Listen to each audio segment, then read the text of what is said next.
भाई ऐसा है, बीजेपी कह रही है, बीजेपी अपने आप को दुनिया की सबसे बड़ी पार्टी कहती है और कांग्रेस इस देश की सबसे पुरानी पार्टी है। तो बीजेपी ने इल्जाम लगाया है, कांग्रेस उसका जवाब देने में सक्षम है। हम लोग को उसमें क्या बोलना है?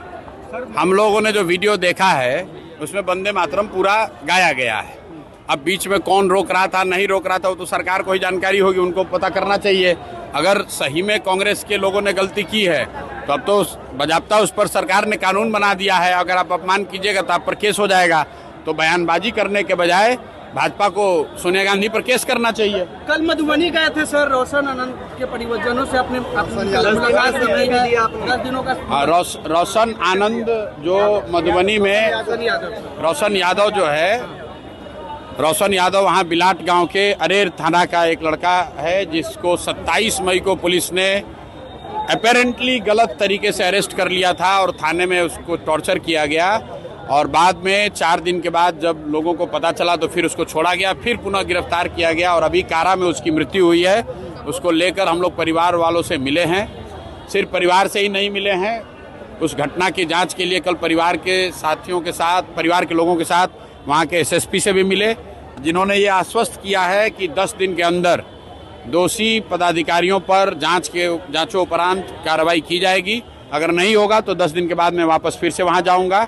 और जो उसका दूसरा पहलू है, कारा में जो उस लड़के की मृत्यु हुई है, पोस्टमार्टम रिपोर्ट आने के साथ ही हम लोग डीएम से, चीफ सेक्रेटरी से, सबसे मिलेंगे ताकि एनएचआरसी के गाइडलाइन के हिसाब से कारा में अगर किसी की मौत होती है तो जो सजा का प्रावधान है, जो अधिकारियों पे कार्रवाई होनी चाहिए, जो परिवार को कंपनसेशन मिलना चाहिए, उसको लेकर फॉलोअप किया जा सकता है। मनोज तिवारी आपको अहंकारी बता रहे हैं सर, मनोज तिवारी आपको अहंकारी बता रहे हैं, कह रहे हैं कि हम संस्कारी। चलिए ठीक, अब मनोज तिवारी से हमको सर्टिफिकेट लेने की जरूरत नहीं है।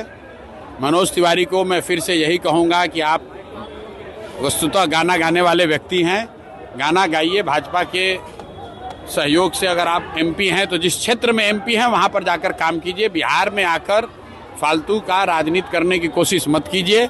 बिहार के लोगों ने आपको न स्वीकार किया है, न आगे कभी करेंगे। गिरिराज सिंह आपको क्या एस्ट्रोलॉजर है क्या, जो हमें समझाएंगे बुझाएंगे? गिरिराज सिंह जी पर भी जो हमने कहना था कह दिया। अब गिरिराज सिंह जी अगर कुछ कहेंगे तो उसका जवाब दिया जाएगा। अब मेरी जानकारी में है कुछ वहाँ पर पीएचडी के छात्र हैं जो बहुत दिनों से आमरण अनशन पर हैं और कुछ दूसरे अभ्यर्थी भी बैठे हुए हैं, हमारी जानकारी में है। अभी मैं गया नहीं हूँ, जरूरत होगी तो जाएंगे।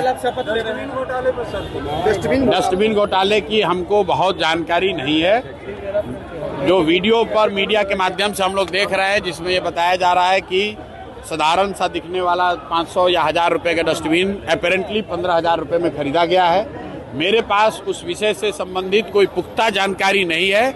मीडिया के माध्यम से जो बात बताई जा रही है हम लोग उसको देख रहे हैं। जब पूरी बात हमारी संज्ञान में आएगी, अगर हमको उसमें कुछ कहने की जरूरत होगी तो कहेंगे। कल शपथ लेने जा रहे हैं सर, कल शपथ लेने जा रहे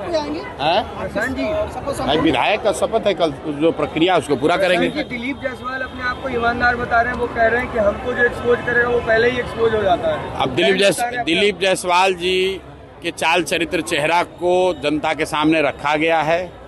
दिलीप जायसवाल जी को भी मालूम है, बिहार की जनता को भी मालूम है, उससे आगे उस पर कुछ कहने की भी जरूरत नहीं है।